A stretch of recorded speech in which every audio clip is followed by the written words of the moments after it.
everybody. Hey, how's it going? Woo! All right. Well, we are going live talking about the Mandalorian, the spies. It's very exciting. Whew. And thank you for joining us. Woohoo. So if you guys have seen the Mandalorian, the spies, and this is a good place for you. If they haven't seen it, yeah. Well, go watch it and then come back. Yeah. Hey, Jeremy Stevenson. Jeremy has coming in. Welcome, Jeremy. Courtney also joining us. Are you guys in the middle of your day working? Are you what's going on right now? We got Meredith. Excellent. Oh, Jeremy already laying down amazing episode. Yes. You know, with that, I don't want anyone to tune in and not see that we're going to be talking about the episode. So I'm going to put my little spoiler banner down there. Yay! Okay. Well, we have a lot to talk about on this Mandalorian Season 3, Episode 7, The Spies. So first question is, did everyone watch it last night? Oh. Or in the middle of the night? That's a good question. Morning? That is a very good question. Or this afternoon? Okay. Oh, perfect. Let's see. Work wrap up. Okay, cool. Courtney's at lunch. Yeah, that's a good question. So what did we do, Richard? We watched at 12 a.m. Mm-hmm. We weren't going to risk waking up and seeing spoilers. No. Because people will not, even though everyone on Facebook and all over social media says, people, please don't post spoilers until Friday. That's never going to happen. Mm-hmm. Never going to happen. Yep. Oh, Jeremy watched it in the parking lot at work. 5 a.m. Nice one. What'd you watch it on? Did you bring Probably your laptop? your Did you bring not your phone? I hope not your phone, but hey, that's what you got. Courtney, also 12 a.m. Nice. She was up. Yeah, we're lucky here on the West Coast. It's only at midnight. Yeah. Whereas like 3 a.m., I don't know if I'd stay up till 3 a.m. to watch it. At that point, you just you wake watch up it early. You watch it in the morning because you'd be so groggy. Mm-hmm. Yeah. But you know what? You gotta do what you gotta do. Mm-hmm. Jeremy says. When he logged in at work, there was a spoiler. Oh my gosh. Oh, what was that spoiler? Yeah, you can share. We got our spoiler warning here. Yeah. There's only really one spoiler. Yeah, well, no, there's a couple. It all depends on what level you are. Mm-hmm. Like there's a couple of things at the end of the episode. Mm-hmm. Like, all right, if someone had spoiled the outcome of Paz Vizsla, that's horrible.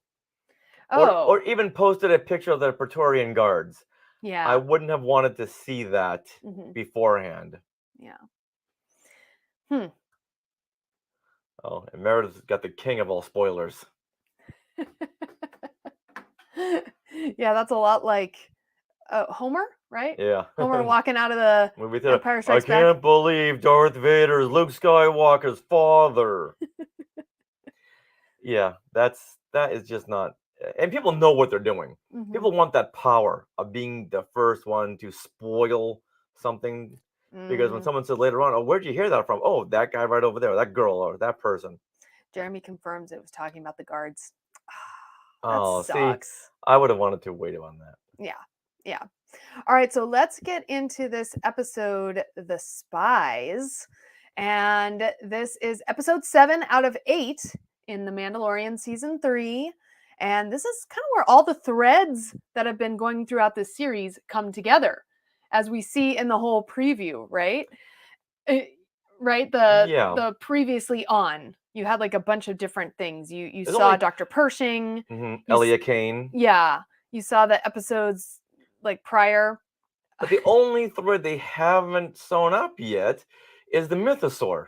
That's true. All right. So this episode was directed by Rick Famuyiwa and written by Jon Favreau and Dave Filoni, as is the next episode, I believe. So here at the very first part, though, it opens with Elia Kane. And Yeah, where is she, she's by the the way? spy. Where do we think she is? She's well, Coruscant, the lower levels of Coruscant. Okay. But the whole show was named after her 4-minute scene. Oh, well, no. Now, how many spies do we think there are? Because in all of these episodes, there is a bunch of spies, right? What? Well, there's a probe droid. Doesn't really count as a spy. There's a probe droid. She's been a spy. However, and I do have to give credit to one of the Breakdown YouTube breakdowns videos? we watched, but put a bug in our ear that possibly the armorer perhaps could have been a spy all along, because she kind of exits the whole troop before they all go down and get caught by Mhm. what's his name? That was my By Moff Gideon. suspicion a couple of episodes ago that Yeah. she might be working on both sides. Right. Yeah. Meredith points out it's called Spies. The Spies. Yes. Yes. So I believe possibly she. I mean, Moff Gideon himself is a little bit of a spy, like his role. Okay. I mean, he's hiding. He's Yeah. hiding out, I Yeah. suppose. Okay. Now, do you think the next episode we'll see the armorer without her helmet? Oh, I don't know. I'm sad. Like, I love the armorer though, you guys. I love it. There's the armorer. And and Emily Swallow herself, I mean, she's just so fun. But of course, Yeah, that's right. The armorer wasn't down there in the no, she in left the right forge. before. She left right before, and I'm trying to think, and I should have watched it back. But does she suggest that she takes those two sick guys up Oh yeah, no, yeah. to the ship? Or does someone else suggest it? Does Bo-Katan say? Or does she like volunteer? I think she volunteers to take this sick back to wherever. the ship, but they're flying somewhere. I guess back to Navarro or. Well, she's flying back to the ship, the convoy. But she's gotcha. Okay. Yeah. Yeah. So she's out of there. Right. Yeah. So I'm curious about that. I mean, I don't want her to be a bad guy, but her helmet suggests that, right? Yeah, she's got the Darth Maul horns. Mm-hmm. She's a MANDALORIan. Oh, and Jeremy is confirming that it was her suggestion that she leaves with the Mm. survivors. Interesting. Mm-hmm. Yeah, it's very tricky. Very tricky. All right. But you'd think that they would have alluded to that a little bit earlier. If the episode is going to be called The Spies, start leaning into that a little bit more. Mm-hmm. All right, so now, okay, so let's talk about this next scene here. all right, so Elliot talks to Moff and says, "Hey, guess what? We have a little bit of a hiccup. All these Mandalorians had, what did she say? They're banding together instead But of before that, they prevented something." And he said, "What Mandalorian?" She's like, "All of them." Mm-hmm. And he's thinking, "Oh, oh, darn." they prevented the sacking of Navarro, basically, Right, right? They okay. defended Navarro. They banded together, Right. and now they're all coming together. So and she's learned, they might come back to Mandalore, which to him, I mean, that at this point in this episode we didn't know it, but he's on Mandalore, Right. So yeah, he's gonna keep all those Mandalorians. But if they're gonna come there anyway, let's have it be for a good reason, and let's capture everybody. exactly. So let's go now, because now we know Moff Gideon's alive, which we already suspected. And here he is talking to the Shadow Council. And there's some interesting people in here. There is, but let's go back in the time between this last episode and this episode. Okay. So he was caught. Moff Gideon was, what word they used? Extracted. He was extracted from the shuttle. Okay. To me, there should have been a scene where he is with his rescuers, and we see that they are in fact Mandalorians. Well, no, maybe his was the Mandalorian armor they found on the shuttle. That was a hint to him, because he's wearing Beskar armor. That black armor he's wearing is Beskar. Right, but I wanted to see who it was that rescued. Let's really delve into the story here and not just allude to things. So if we know the stakes will be so much higher if we cut to a shot of him in the ship and the camera pulls back and you see all these the Mandalorians. Mm-hmm. So now you're thinking, oh, wait a minute. Now this gets even further, because now there's the Children of the Watch, you have the Night Owls, and you have this other faction. keep on building onto itself, and the stakes are that much higher. Now we just cut to Moff Gideon is alive and well. Well, how did he get there? Okay. Maybe they could have filled in that story instead of last week's episode. But then we wouldn't have gotten Lizzo. Okay, fine. And the Star Wars saga needs Lizzo. Okay. All right, so from there, he walks into this council of the Shadow. Shadow Council. The Shadow Council. Yep, and it's a group of Imperial remnant warlords. And this is very Heir to the Empire, where you have a bunch of these Imperial warlords all kind of vying for territory after the dissolution of the Empire. And here we get Grand Admiral Thrawn name dropped, as well as Captain Paleon. Which, is it Pelion or is it Pelion? You know, okay, so it's because his character originated in the books, the Timothy Zahn novel. Heir to the Empire, right. Which means that all of us read it in our heads differently. So we're all saying it in different ways. You know what? We'll call him Captain Hermione. So I say Captain Paleon. Yeah. So I say Captain Paleon, which is kind of funny because when I was reading Hermione's name, I always read it Hermione. Everyone read it as Hermione. I know. So for some reason it's Pelion or Pelion to me, but other people say Pelion. Didn't the one YouTuber said like Pelayan? Yeah. I was like, oh wow, that's interesting. To me, it's Pelion, but I could be so wrong. Yeah. So now, okay, remind me, you guys, because I believe Captain Pelion was also in Star Wars Rebels. He was name dropped. We heard him in Star Wars Rebels over the intercom. All right. We didn't see him. We just heard him. Okay. Oh, okay. All right. Connor Fry is saying, let's see. Gideon rescued by Beskar sporting stormtroopers. Yeah, possibly. I feel like, who are the Mandalorians? Right. Well, I guess, I don't think he'd like them called that. No, but that's what they are. The Mandalorians who sided with Maul. Okay. Because he had the Darksaber, and Maul just built his army of Mandalorians. So now they're part of this new empire. Okay. So these new troopers were once Mandalorians, is what I'm getting from this. Okay, got it. But still, I want to see the shot of Gideon on the ship, so we know who rescued him, and it wasn't just he was extracted and cut to he's all fine and well. We just need a little bit of a story point. It's a little too easy to go from A to B. Let's see a little bit of the A. Okay. 0.5. Who agrees with Richard? Because I don't think we need that. Yeah. But who agrees? Let us know in the comments. Because once again, like I was saying before, it's going to add on to the stakes. If we knew into this episode that Mandalorians are the ones who rescued him, even though we saw the little piece of Beskar, everyone thought that was planted there. But now we know that he's with these new Mandalorians, it's going to build on to the tension that much more. That's what I would like. Okay. But Rick didn't ask me to direct the episode, so we didn't get it. No. Okay, but Nick Warner is joining us. Hey, Nick. Oh, hey, Nick. So we have to talk about the other people in the Shadow Council, which also includes the other Hux in the room. Brendel Hux. That's right. Let's see if I can find. Yeah. Now, I don't think they had mentioned his name in the show. If they did, does anyone remember if they did mention him?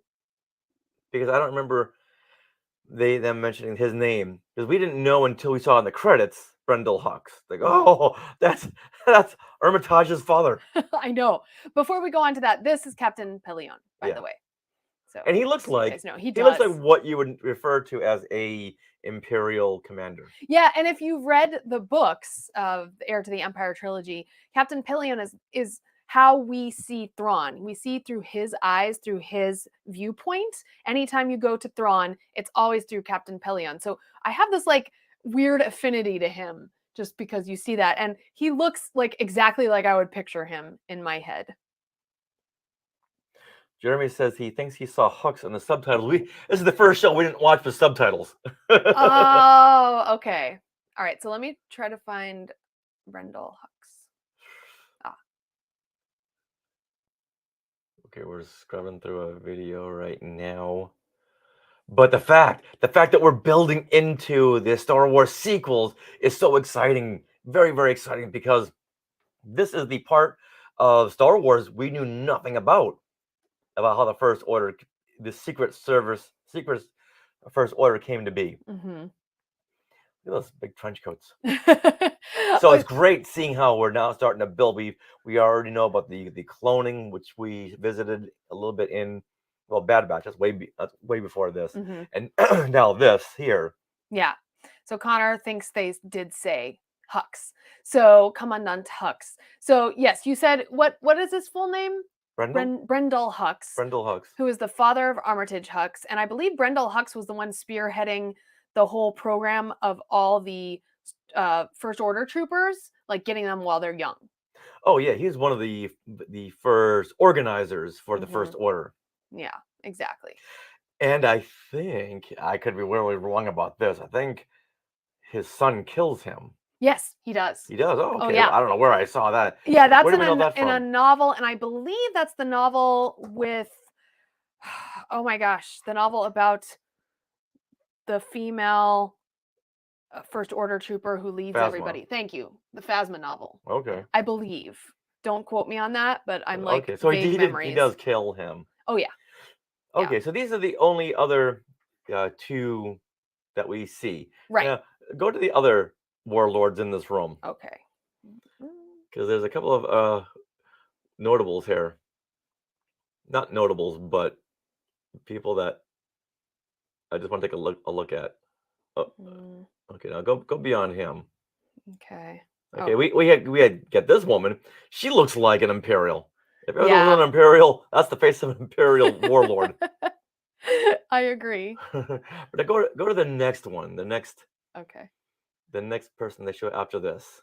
Oh, there you go. Okay, look who joined the Star Wars saga. It's Uncle Fester.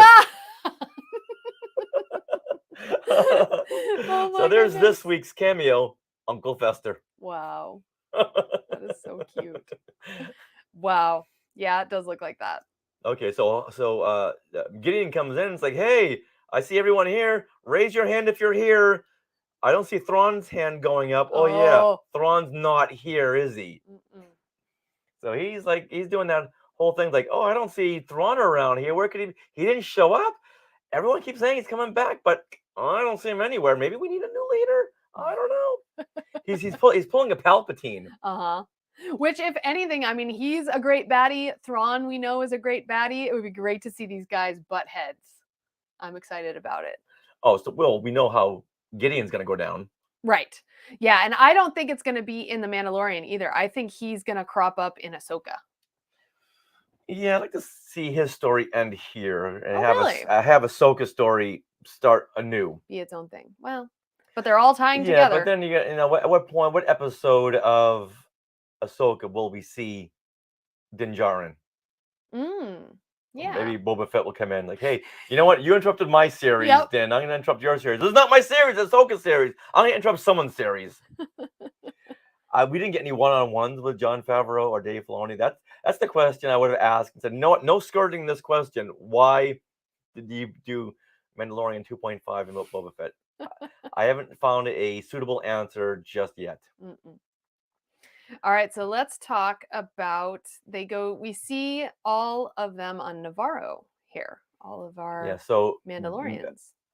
Bo-Katan had united two factions of Mandalorians. And these helmets must have some kind of a volume switch because they're always like several hundred meters apart, but they're talking very conversationally and everyone can hear them. They must have a volume. If they don't, I'll be disappointed because that's one of my biggest pet peeves in movies. When someone is a football field away, they played on that on the Amazing Spider-Man, the Andrew Garfield. When you have Electro and Spider-Man, Electro is talking and Spider-Man's like, I can't hear you.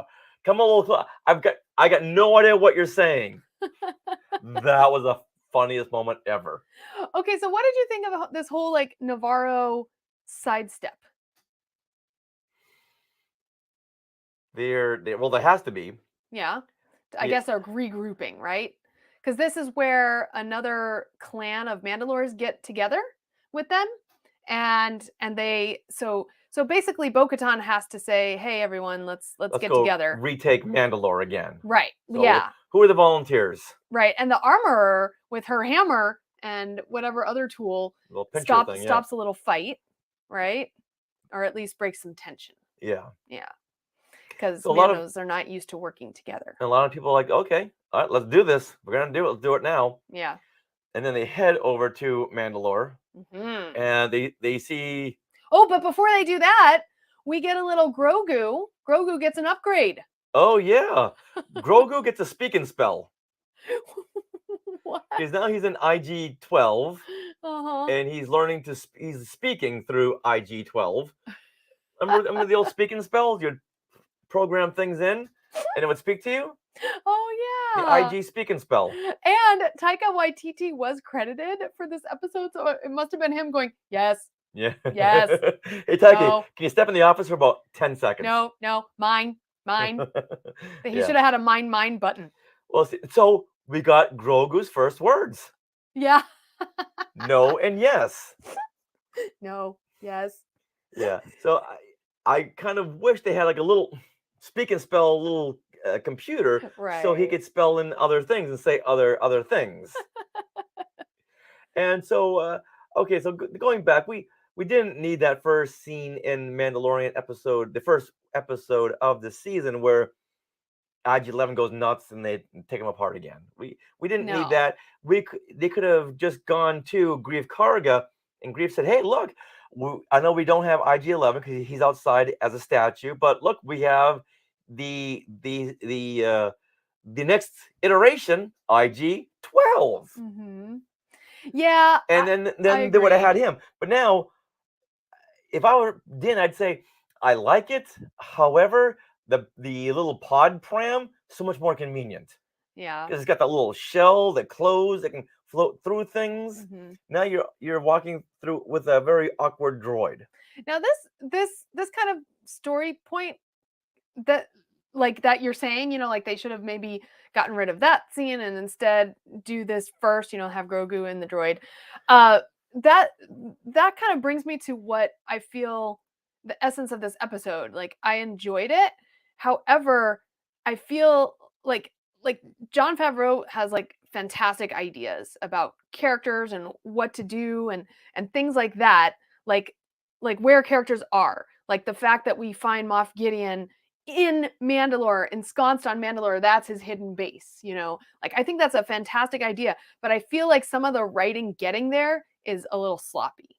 So, in terms of like the Mandalorians have to go to Navarro and then they go to Mandalore and then they meet this crew and then there's like this giant um what is it? A giant creature that pops up for no reason that they have to avoid. Like this weird sloppy writing. The fact that last episode only the beginning and end really mattered. The whole middle section was just it was a section where our they wanted to have Din and Bo doing something together to show their chemistry or whatever. They had this whodunit mystery for them to do. Well, that's great, but they had this mystery that didn't really go anywhere for the whole story. They could have had Din and Bo discover, like maybe they could have Din and Bo discover that there was the Beskar armor on a ship or something, like a mystery that actually counted toward the whole story and season. Yeah, as Courtney says, I do wish this episode came earlier in the season. This episode should have been episode 3. Yeah. Let's just get right into the storytelling. Yeah, I agree. The journey is fun, but the story is good too. Right. We need to get a tight. When you only have 8 episodes, let's tighten up the story. Tighten up. I think they just needed to tighten up some things. That way we could have characters do things in places you didn't need to move them from one place to another when they didn't need to be moved. I don't know. That just it seems like it was a little sloppy storytelling, but the ideas are incredible. Yeah, they need to have screenings for these, like when you go see movie screenings, so they can judge people's reactions to things. Yeah. And I know it's TV, so you don't have that much of a window of time. Right. But let's make a window of time so these things don't happen. Exactly. Because there's a lot of story hiccups, but in the end, I'm just kind of having fun working through it. Exactly. Yeah, and I'm But having fun too. when you only have 8 episodes and the next season won't happen for another couple of years, that's when you get a little impatient. I agree. Yeah, so then they're on Mandalore and they come across this big ship, this big boat Yeah. that's rolling across the train, Mhm. headed by another faction of Mandalorians who never left. Oh, here. There you go. Now, there was a ship like this in a classic Marvel Star Wars comic. Mm. Remember that Really? little stubby governor?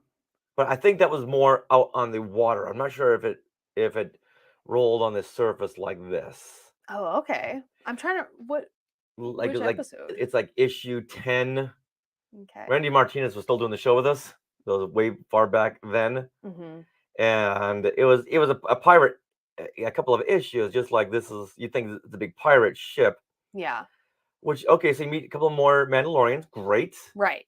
Yeah, Yeah, but again, they didn't really seem to forward the right. story at all. I don't Yeah, know. this didn't really, well, Also, it if was anything, it added to the numbers yeah. of this new faction headed by Bo. If anything, it was a little bit unbelievable that these guys had survived so long on the surface of Mandalore. Yeah, well, it's like The Last of Us.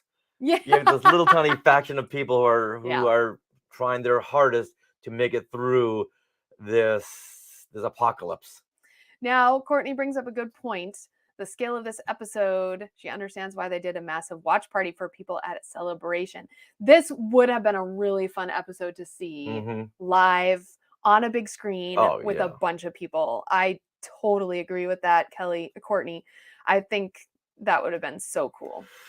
Yeah, then they cut to a creature. Mhm. You always gotta have your big creatures. I don't know if they're obligated to have big creatures. I don't know if PETA has been on them. You guys gotta have more creatures. Yeah, see, that And was like a little like, okay. yeah, Well, I thought that was gonna be the mythosaur. me too. I did too. Why it wasn't the mythosaur? So if anything, this just caused a minor distraction, a very minor distraction to their quest. Gotta give a shout out to Emergency Awesome. Random giant beast. I thought it was a Zillow beast, but why bring a Zillow beast into this kind of an episode? We already had Zillow beast in the Bad Batch. Mhm. All right, so then they head to the forge. They make it to the Great Forge.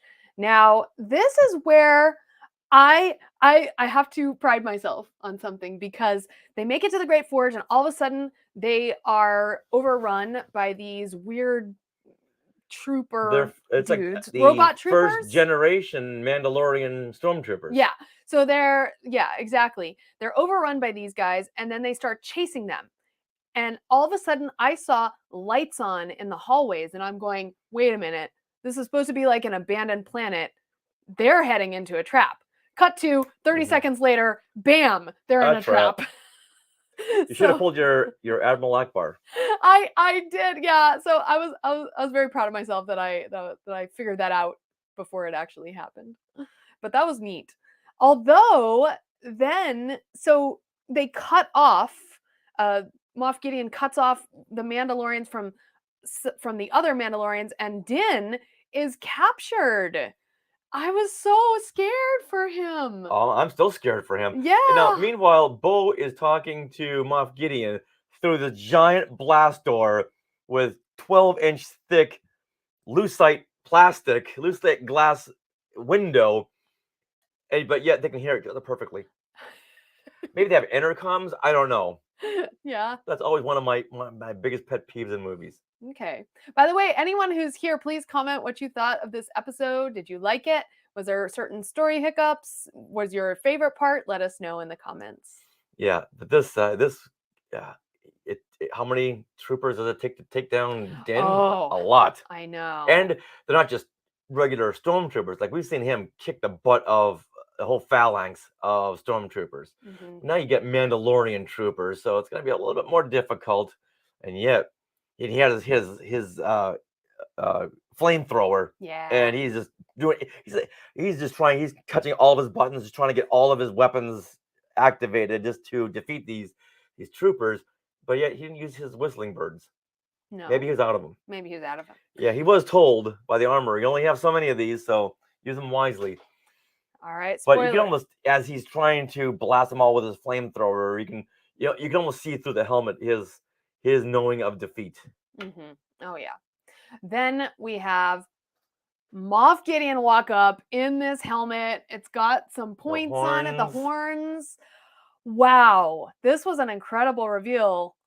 Like seeing him as the Mandalorian, and this is like his domain here. Like, yeah, I think, see, this is an example of one of these incredible ideas of the, for the story that I think is just awesome. Wow. And you look around and you see it's like Batman's cave. You look up to see all the bats. You see all the TIE interceptors hanging from the ceiling. And he reveals. You also see a lot of TIE bombers. Okay, and then he reveals that he wants to be, let's see, he wants to create an army of dark troopers with Beskar armor, using Grogu's DNA. That'd be unstoppable. Wow. Trying to find, this is the bats. Now, would it make more? Yeah, look at that. So amazing. That's gonna be an awesome play set. Yeah. Now, to go back, that the pirates, the Mandalorian pirates, had they known about this, if we're gonna be on Mandalore, sooner or later we're gonna run into this secret First Order base. So if they had told Bo-Katan and the others, hey, we know what's going on. There's something going on here. You guys should know. Give them a purpose. So right now, at this point, we don't really have a purpose for them. But if they were going to be the next, the stepping stone to this base that has this secret empire forging, then there's a reason for them. Oh, and we forgot to mention, like, this is where Bo-Katan was able to tell the story to all the Mandalorians of how Gideon got the Darksaber. Oh, yeah. Right? That's a big... Now, okay, I kind of have a beef with this, because what an incredible story moment that we didn't get to see. They just told it to us. I was kind of like, but I want to see I want to see a flashback. Yeah. But what it sounds like is she just went, here you go. Here you are. Well, in order to protect and save her people. Right, but he didn't win it in battle, so it was never really his. Right, that's why I was like, oh, that's weird. Yeah, because you're supposed to win it in battle. Right. According to one faction, but as Din said, I don't care who wins the Darksaber. The Darksaber doesn't mean anything to me. What's really important to me is loyalty.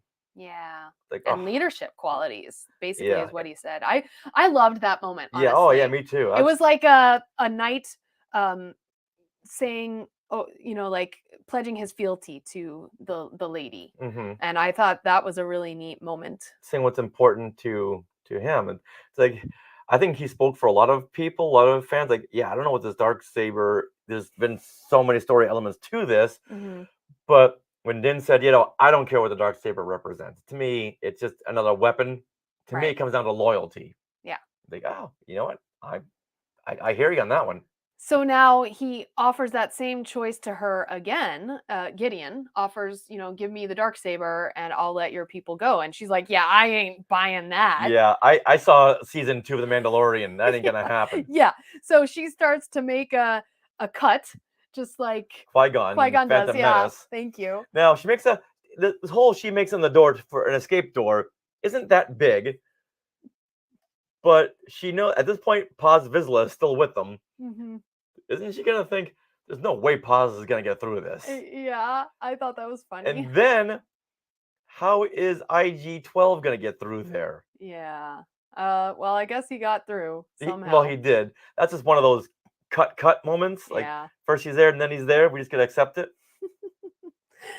Well, that's why the pram would have floated right through. Yeah, it would have been fine. Now, but Paz Vizsla, he provides cover with his amazing Gatling gun.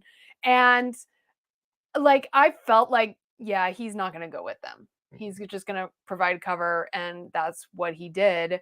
And then we get that amazing shot where the Praetorian guards come in front of the camera. And this isn't the shot, but like, yeah. And they basically decide, okay, we're gonna get you, Paz Vizsla. Aww. Yeah. R.I.P. Paz Vizsla. Yeah. One of the best parts about the Star Wars sequels is that whole battle with Kylo and Rey and the Yeah. Praetorian guards. But yeah, one just jabs the sword right into Paz's Beskar. I know. Oh my, what kind of weapon can go through Beskar? Oh, it was so sad. Yeah. And right now the 501st is going, next celebration in Japan, we're going to be dressing as these new troopers. Yeah. Oh, that would be cool. Wonder if there was any Moff Gideons at this celebration. I didn't see. I'm sure there were. Yeah. So that's how it ends. It ends on this horrible note. Paz Vizsla has sacrificed himself. He's got like all these Praetorian guard things in his armor, and yeah, I wish he had taken out at least one of them. Yeah, there were 3 of those Praetorian I guards. know he almost did. Take out 1 or 2. Yeah, because Paz he's a bad mo. He was trying. He was trying. I gave him. He had hold of that one guy. Yeah, he gave him their best. His best. Yes. So, but first, now after that, that was the end. But I do want to talk about this one shot where we see Gideon walk through these force field panels, and I mean, who else got Phantom Menace vibes with that? That was neat. Very. And why are they there? Because that's where. Well, I don't know. It's like, wouldn't you want force fields on the sides of your platform? Oh, but wait, there are no railings in Star Wars. Because I guess that room he's going to is where he's going to meet all the warlords. Oh. But the warlords aren't in that room. They're all in. It's like they're taking the Coke philosophy. You can't have there's 2 people who know the recipe for Coke, but they can't go on the same airplane together because the plane goes down, Coke is lost. Same with the warlords. You can't put them all in the same room because if the room blows up, you get no more warlords. Okay. But yeah, then you had like a whole 2 rows of the new Mando troopers. Yeah. How long are those guys standing there? I don't know. And does anyone say, "Hey Frank, do you know what time it is?" Not a clue. Well, are they robotic though? No. Oh my god. No, those are Mandalorians. Well, is it just the armor? What? Is it just the armor, perhaps? That they're not people standing in them? Or are they actual people in the armor? There's actual Mandalorians. Oh, okay. Wow. Oh yeah, they're like stormtroopers. Okay. They're actual people. So they're just standing there. They're standing there all day long. I mean, like, I appreciate you guys bringing me into the First Order, but this is really boring. You know what it's like? It's like in Indiana Jones and the Crystal Skull when they finally find the temple of the Crystal Skull, and all those dudes are like hiding. Like, hiding out. How long have you guys been camouflaged and hiding? When you go to the bathroom or eat, it'd be funny to see. You just sit there. See a couple of those guys going, "Oh, hold on there, Indy, I gotta get up." Oh my! I've been crouching for years. I know. That's so funny. Oh, my back. Maybe we'll see you guys in the subway in this new Indiana Jones, like hiding in the walls. Yeah. I'm always crouching. Yeah. Okay. Wow. Well, all right. So, what did you think of The Spies, Richard? Your overall thoughts of this episode? I went into it with very high expectations because of everyone's reviews from Celebration. Yeah. So the expectation was here. To me, it came to about here. Okay. There were a few story hiccups. Right. And I would have liked to have seen just, more stakes.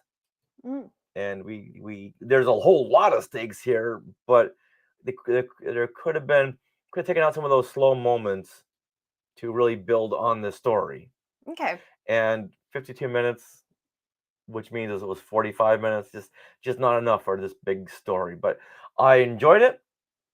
Once again, could have used more Lizzo, but it came in just really a little under expectations. How about you? I would actually say the same, because I did enjoy Captain Pelion being announced out, and I think like the best part of the episode was the reveal that Moff Gideon is actually like a Mandalorian or whatever. He's a Mandalorian in his own right, or he just decided to take on the mantle of Mandalorian by creating this Beskar armor for himself and this whole facility. That's like that explains why when Bo-Katan left, she and Din were were hassled by a bunch of the TIE fighters in episode 3 of this series. Remember when they blew up her castle and everything? Oh, right, that yeah. incredible Oh, the TIE bombers, yeah. TIE, thank you. The TIE bombers and the TIE interceptors, the TIE fighters. Yes, those, the ships. The little ships that go. That's not a TIE fighter. I know. TIE fighter goes, whoa! Okay. Sounds like the freeway. Well, those ships that sound like a freeway. Okay. The ties. How about the ties? I'll just leave it at that. So a TIE defender. Yeah. So I'm curious, like how we would have felt about this episode had we not gotten responses from Celebration. I'm trying to think.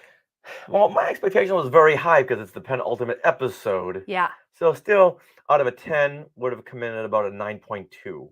Oh, well, that's pretty high. Still good. Yeah. But I wanted a 10. Right. Well, I mean, they did set up a lot for next week. So I am looking forward to next week. Yeah. And I am really looking forward to Ahsoka. Oh, yeah, very much so. Now, one more hiccup. Okay. Whenever Grogu's in trouble, Din will stop at nothing to save him. Now that Din is in trouble, Grogu's like, I'm going through the hole in the wall. I'll catch you on the other side. I hope you make it. Why didn't Grogu come in and just do his magic hand thing and wipe out those guards? You know, you bring up a very good point. Wow. Yeah. Wow. I know they need to save something for next week, but don't leave a big story hiccup this episode. Yeah. I mean, well, so this is the problem, and yet the good and the bad of expanding your story. Season 1 was just Mando and Grogu. It was their little journey. It was very simple storytelling. We were very fulfilled by it, in every episode. Now we have expanded the world. It's very exciting. You get a whole Mandalore. Yeah, you have to. But at the same time, when you get more characters and more threads and everything starts to like get a little spaghetti-like all over the place a little bit. And you just have to like kind of weave those threads together and make sure they all make sense. I just have higher expectations from Filoni and Favreau. Correct. Yeah. So there's little story hiccups that shouldn't be there. A little sloppy. And I hate using that. I hate using the word sloppy, but I used it earlier. Right. But it wasn't like you could retcon it. Had they cut to Grogu trying to do his magic hand thing and Bo just takes him. Yeah. Now did the I know pause, and I think someone else took Grogu, and I don't remember Grogu. Yeah, they took him away, so maybe he wasn't there at that point. Okay, that would make more sense because he has the Force. Because there was that hole in the ceiling, which Casca flew out of. That's right. Oh, they took. And they did take Grogu. Okay. Oh, okay. There you go. All right. Then if now you have characters all over the place. Right. At least cut to Casca and Grogu outside going, what is that? What is that noise? Right. Just so we know where people are. You cut to different characters, just like the establishing shot is to establish the shot, the location, where everyone is placed. Right. And right now, with so much going on, even right now, we're like, wait, where is Grogu? Where was he during all this? So maybe just cut to something like to that effect, just so we can keep track of everybody. Yeah. So I'm looking forward to next week. Definitely. And I mean, we're so passionate about this because we love Star Wars, and I'm sure you guys do too. So yeah, we want to hear in the comments what you guys think. So please write it down, especially if you're watching this later. And also please like and subscribe because we will be doing more videos. We've been putting out YouTube shorts of some of the press and behind the scenes things regarding The Mandalorian and other various things. And we will continue to do so. So yeah. And we have just 4 months until the next Star Wars show. Exciting, but I want it now. I want it now too. Like Baruch Salt. I want it now. I want it now. Okay. But with summer, it's gonna take up all of our attention. So gonna fly by. Yeah. Well, we can't wait to talk about it with you guys. And thank you for tuning in today. So maybe we'll do this again next week. Yeah. And probably maybe at 5 p.m. maybe Pacific. 5 or 6. Yeah, just so it's a little later for everyone. You have time to watch it. We will post that in our YouTube. So watch our YouTube. It'll have the live video scheduled. All right. All right, everybody. This is the way. That is our way. And I have spoken. Tell the spire.